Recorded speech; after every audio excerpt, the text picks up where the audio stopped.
real number is something like 850, and it is falling fast, so you better get in there and read that article while there is still any number in it, because I promise you, give it 6 months and that number will be zero, because that is the actual number of people who have died from COVID-19.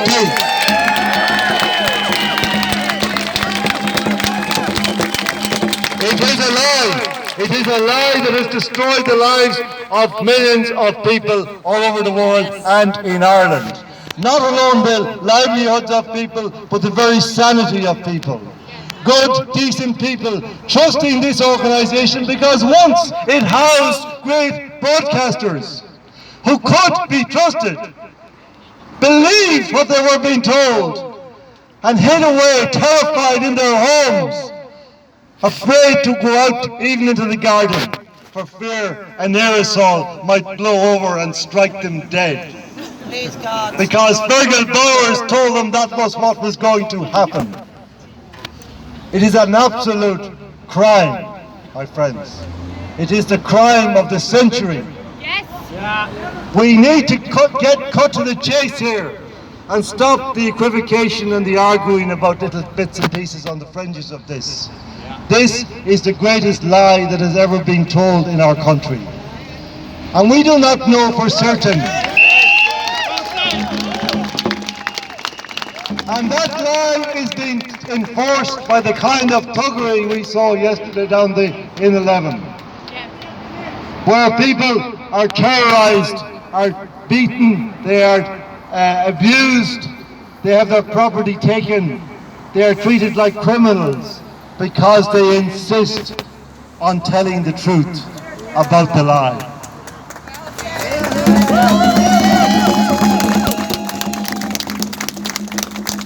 I have often noticed, when I read articles about this from this building, about meetings they have in RTE,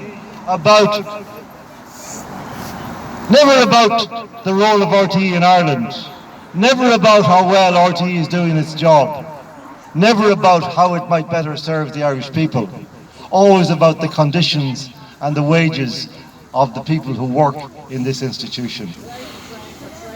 And we know all about the people, we read it regularly, the numbers, the bingo numbers that are paid to people of no talent and less character, who sit in these desks. They are apparent successors of the once great broadcasters who inhabited these buildings, but nothing like them. Their talent is for something entirely different. Their talent is for obedience to their masters. That is why they are paid these huge sums of money. It is not because of their charisma, it is not because of their wit, it is not because of their personalities, it is because they have showed the regime that they can be relied upon to tell the correct lies.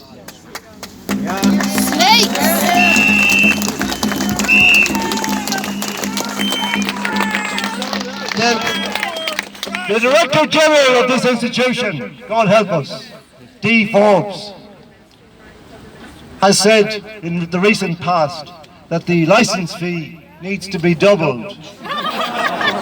Why? Why? Just in case, she said, because if it is not, then RTE will cease to be relevant.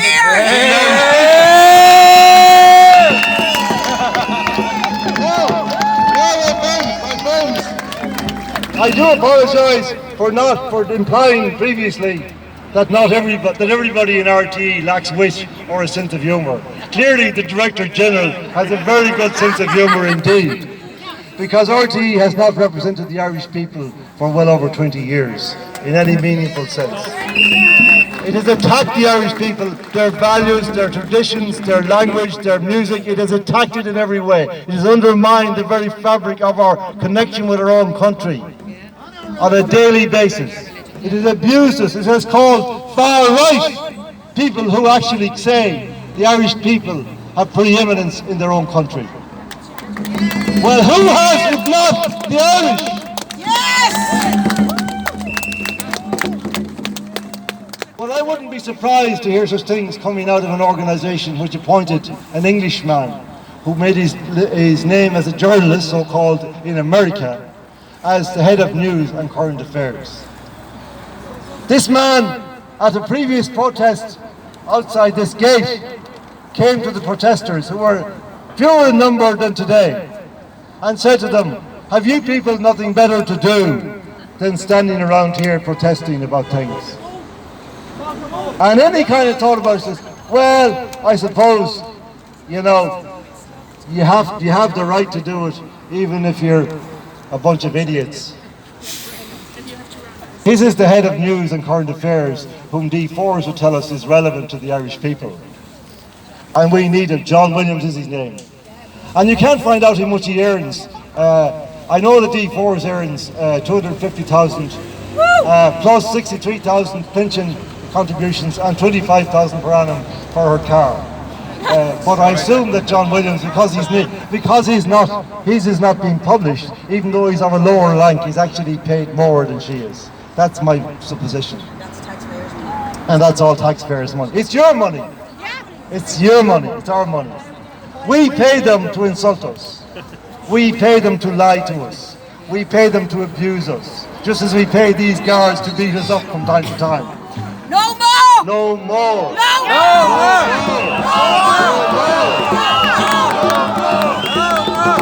So I finish.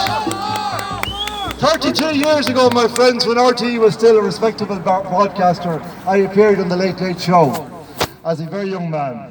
I was only 2.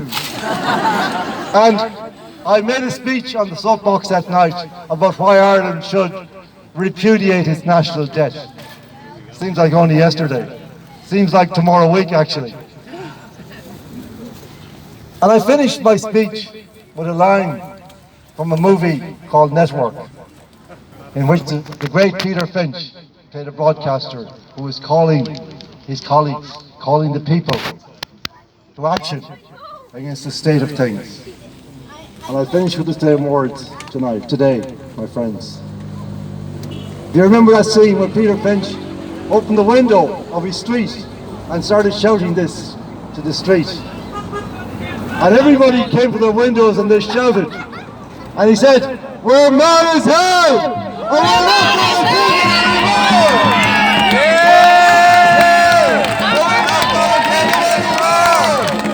We're mad as hell! And we're not going to take it anymore!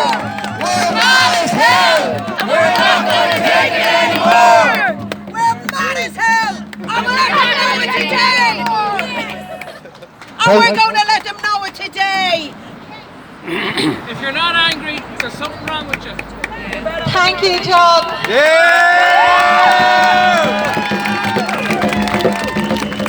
I pray that we all live to see the day that John Waters leads our country.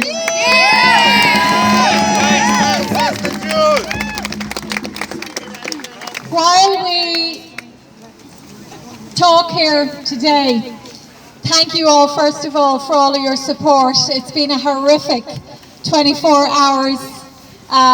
We haven't really slept at all in light of what happened yesterday. But I want you to know, those of you who don't yet know, that on the streets of Berlin and London and other European capitals today, they have come out in their hundreds of thousands to stand up.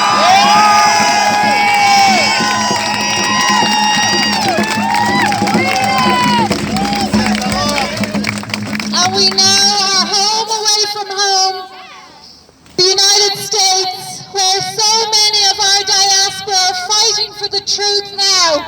People who were forced out of this country because it could not give them a future. They too are standing up in their millions. So we have great protection from what is happening in the UK, continental Europe and the United States, because we have placed ourselves in such a position as to be insignificant in the eyes of the world. And I want that to change. I want our country to be seen as the great country that it is.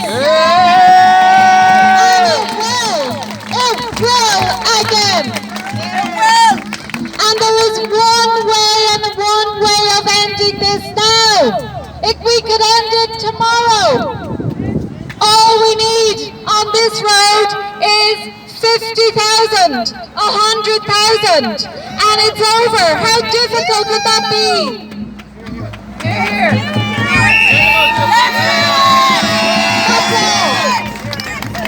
That's all. Yesterday, I found myself in a prison cell for the first time in my life. Just 51 years ago, around this time, I was christened down in that church there. And it's a place that's very important to me because my parents were married there. I made my first Holy Communion there, my confirmation, and my father was buried from there. So Donnybrook is very close to my heart. I was educated in Donnybrook too. And every morning we pulled on our bottle green jumpers, and the crest on our jumpers was Veritas. Veritas. And my father used to say to me when I was very small, Veritas truth, Veritas truth, Veritas truth. It was the slogan, the logo, the motto of the Dominican nuns who educated me, who were great, strong women, and who demanded the truth from us. And that was embedded into me from a young age, and it drove me into journalism. And for me, journalism is fundamentally about truth, telling the truth and serving the public interest and no other interests.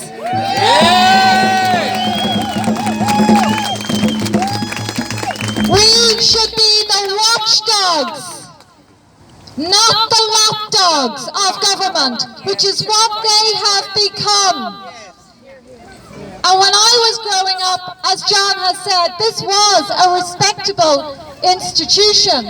In fact, some of the journalists in here back in the 70s and 80s and 90s inspired me to go into journalism. And I watched them go after politicians on behalf of the Irish people until they got answers. And I said, I want to do that. But I soon discovered that in these times that's not acceptable. Journalists have to toe the line. They have to churn out state propaganda, and if they don't, as I refuse to do, they will be silenced. The state, as you all know, has been trying to silence me for many years. They took my job of 20 years, the Irish Independent, because I was exposing their corruption and the murders of citizens that they had covered up. Recently I've been talking more about Veronica Guerin, in whose murder they are implicated. And increasingly I have felt their boot on my neck. And I know that that is a sign of their fear. It is a sign that they are in panic mode, because I will always point the finger at every single one of them. Not one of them stood up for Maurice McCabe when he was being called a paedophile with the assistance of this organization. Not one of them. And when I talk to them about him, they can't look me in the eye. They stayed silent. They stayed silent over the Father Niall Malloy murder, Raynard Murray, Sophie Duplantier, Mary Boyle. The list goes on. Shane O'Farrell, Shane Tilley. I could list so many. Shame on them! Shame on them! Shame on them! Shame on them! I could list so many citizens whose murders have been covered up by these people. Because until they speak out, they are complicit. it. And I'm not only talking about murders, but the most grotesque child sexual abuse that they have covered up. And because I am one of only maybe 2 or 3 journalists saying that they are responsible for the protection of VIP pedophiles, it is easier for them to come after me.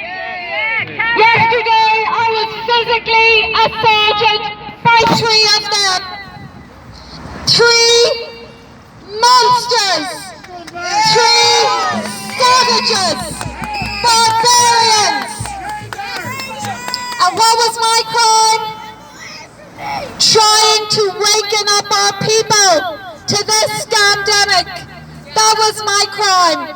We have stood here so many times with better things to do, to get our banners up here, because we know many people who travel on this road and all the roads of the country every day are not aware of what is actually going on. That's why we do it. It's a form of journalism. Let's tell them the truth. This is the truth we put up here. How else can we reach them? I've been taken off YouTube, Twitter, Facebook, you name it. Last night they took down my website for a while. This is our only means. We're leafleting all around the country because we care desperately about the Irish people.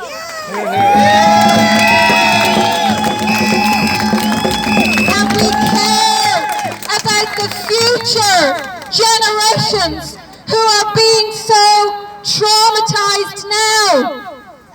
Traumatized. Last night when we were in Blackrock Garda Station making a criminal complaint about Joseph Waldron. There was a little family in there, a new baby that was born in the height of the pandemic, and both of the non-pandemic, the scandemic, both of her parents had masks on. And I could see because babies when they're very young, they learn so much from reading the lips, hearing the words, and observing the facial expressions of their parents. And I could see that this beautiful little Irish child was looking into her father's eyes, and all she could see were his eyes. And I thought the trauma that is happening to that child, to all of our children who can no longer see their parents' facial expressions. They talk to them through muffled voices. It is child abuse. This generation is being